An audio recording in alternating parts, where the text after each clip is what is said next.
Kerajaan bersedia mempertimbangkan penubuhan Suruhanjaya Siasatan Diraja RCI bagi menyiasat isu kemasukan daging sejuk beku yang diragui status halalnya ke negara ini yang dikatakan berlarutan sejak puluhan tahun. Menteri di Jabatan Perdana Menteri Hal Ehwal Agama, Datuk Seri Dr. Zulkifli Mohammad Al-Bakri berkata kewajarannya akan dibincangkan dalam pertemuan membabitkan kementerian berkaitan dalam tempoh terdekat. Katanya melalui pertemuan itu nanti semua pihak akan membincangkan kelemahan yang ada untuk diperbaiki dalam aspek status halal bekalan daging import di negara ini. Tindakan segera juga akan diambil dalam bidang kuasa Jabatan Kemajuan Islam Malaysia JAKIM dan kementerian lain secara bersepadu. Dalam sidang Dewan Negara siang tadi, Datuk Seri Dr. Zulkifli turut berkata JAKIM akan mengeluarkan senarai pengimport yang diberikan lesen untuk memasarkan daging di negara ini. Langkah itu bagi mengurangkan kebimbangan orang ramai berhubung isu halal.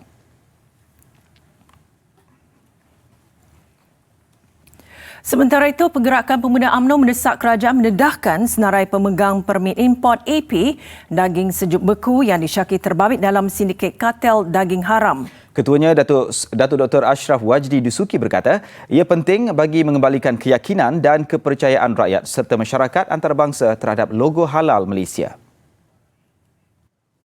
Beliau turut menegaskan satu pasukan khas membabitkan Polis Diraja Malaysia PDRM dan Suruhanjaya Pencegahan Rasuah Malaysia SPRM ditubuhkan segera bagi menyiasat sebarang unsur penyelewengan. Mereka harus menyiasat sedalam-dalamnya apakah ada sebarang unsur penyelewengan terhadap penggunaan status logo halal ini dari segi pensijilannya, dari segi pemeriksaannya, sehinggalah mereka sampai ke pasaran Malaysia ni di pelabuhan-pelabuhan. Dan yang paling penting, sekiranya ada sebarang unsur rasuah perlu segera didedahkan dan diambil tindakan, dibawa ke muka pengadilan.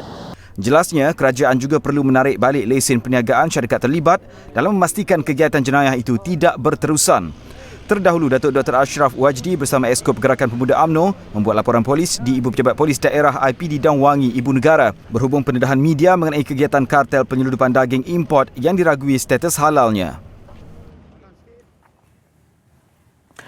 Dalam hari itu, kerajaan turut digesa menarik balik penjualan daging daripada syarikat tempatan yang disyaki terlibat dalam isu sindiket kartel daging haram. Ia bagi memastikan tiada daging haram dijual dalam pasaran negara sekaligus memutuskan rantaian atau jaringan sindiket terlibat. Wartawan Siti Khatijah Jaafar ada laporannya. Presiden Persatuan Peruncit Bumiputra BRO Datuk Amir Ali Maidin berkata isu itu bukan sahaja mencetuskan kebimbangan dan kemarahan umat Islam tetapi turut menjejaskan periuk nasi pembekal serta peniaga kecil. Kerajaan ni kena buat sesuatu. Yang mustahak ni kita dah tahu kartel ni. Kita dah tahu kartel yang mana. Jadi barang tu pergi kat mana daripada kartel tu. Dan saya rasa ini kartel yang kita tahu. Saya rasa ada banyak lagi kartel yang kita tak tahu. Ada banyak orang kata musuh dalam selimut. So the source is of course corruption. This is the most important source. Kerajaan juga diminta mengambil penyelesaian konkret bagi memastikan isu itu segera ditangani. Jika terus berpanjangan, ia akan mengundang lebih banyak masalah lain termasuk kenaikan harga ayam atau ikan ekoran permintaan tinggi pembeli yang ragu untuk memakan daging.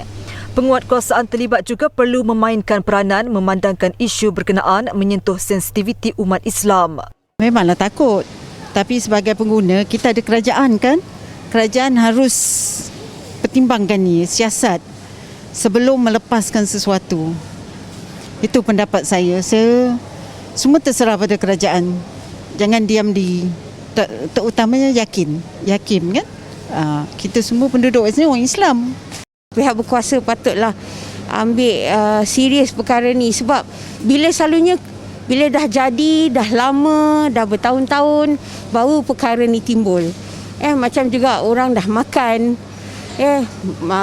daging yang dikatakan tidak bersih, tidak suci, tidak halal.